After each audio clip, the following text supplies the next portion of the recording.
Thomas Jefferson owned 6,000 books in 16 languages. When the British burned down the original Library of Congress in 1814, he sold the entire collection to Congress for $23,950. That's roughly $500,000 in today's money, and it became the foundation of our National Library.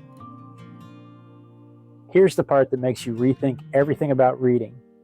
Jefferson probably read most, if not all, of those 6,000 books. Do the math from age 8 to 83, that's only 87 books per year. In the 18th century, there was no Netflix, no internet, no radio. Reading wasn't a hobby, it was the primary form of entertainment and intellectual engagement.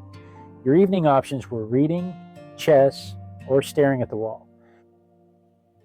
Jefferson kept meticulous weather records for 50 years, essentially writing the first Farmer's Almanac. He recorded rainfall, wind direction, and first frost dates every single day because he believed farmers needed that data to understand American crop cycles.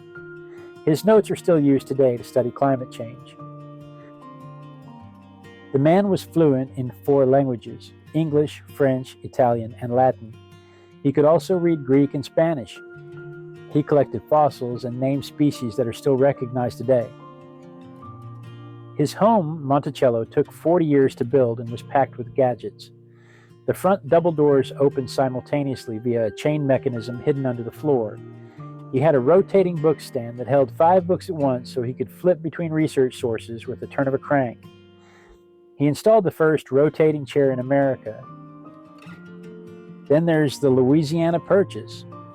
In 1803, Jefferson bought 828,000 square miles from France for $15 million. That works out to about 3 cents per acre, or roughly $387 million in today's money. He nearly doubled the size of the United States with one transaction because France needed money for their wars with England. Now the complexity. Jefferson owned over 600 enslaved people during his lifetime. Most he inherited as collateral for debt when he married. He worked legislatively to ban slave importation and limit slavery's expansion westward, yet freed only 7 people in his will. Virginia law, before 1782, required permission from the governor to free any enslaved person. After 1782, freed people had 12 months to leave the state or face re-enslavement. They couldn't own property in most places. They had almost no job opportunities.